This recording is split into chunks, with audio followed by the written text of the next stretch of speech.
اس کی ریسرچ کرتے ہیں، اس کے بارے میں تحقیق کرتے ہیں، اس کے بارے میں تلاش کرتے ہیں، اس انفارمیشن کو اکٹھا کرتے ہیں کہ جس سکول میں جا رہا ہوں اس سکول کی ریپوٹیشن کیسی ہے، اس سکول کا نام کیسا ہے، اس سکول میں تعلیم کیسی دی جاتی ہے، وہ سکول مجھے کتنا دور یا نزدیک پڑتا ہے، اس سکول کی فیس کتنی ہے، اس سکول کے اندر انوائرمنٹ کیسا ہے، یا میں موبائل فون جو خرید رہا ہوں اس کے اندر ایسیسریز کیا ہیں، اس کی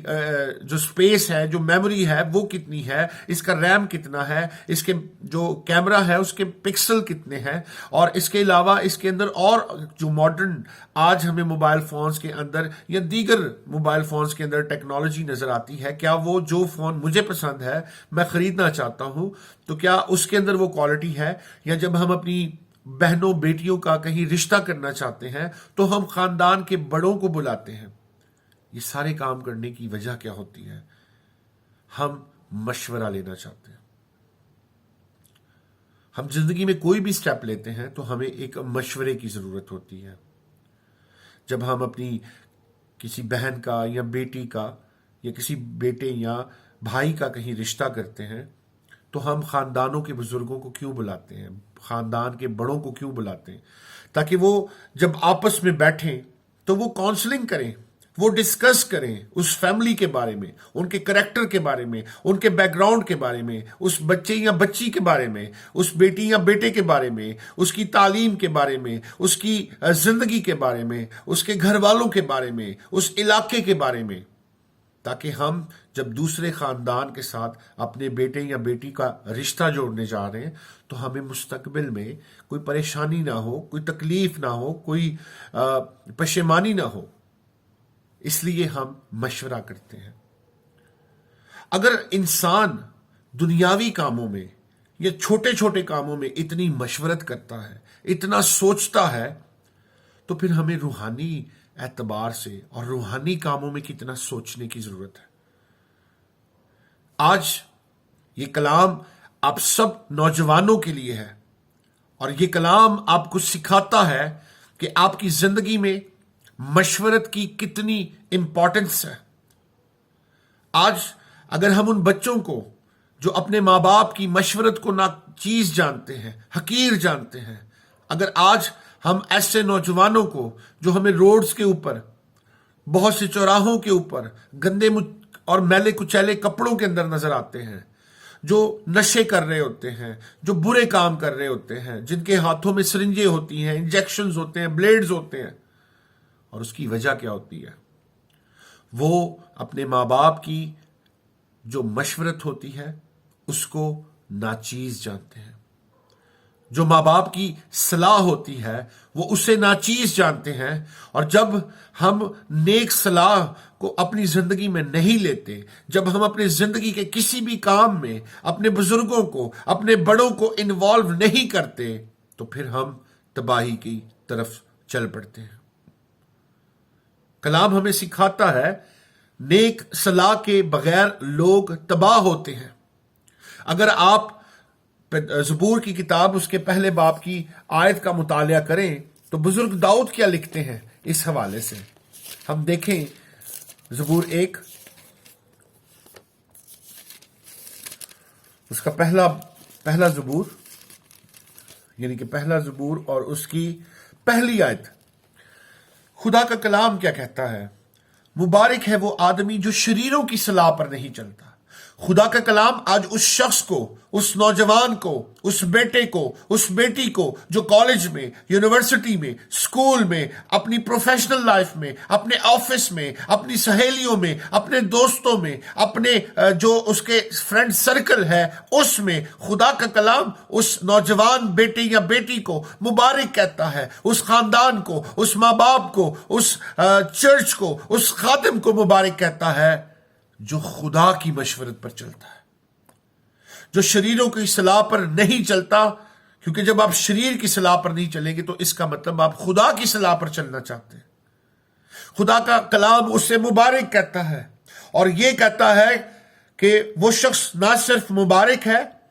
جو خطا کاروں کی راہ میں کھڑا نہیں ہوتا اور ٹھٹا بازوں کی مجلس میں نہیں بیٹھتا۔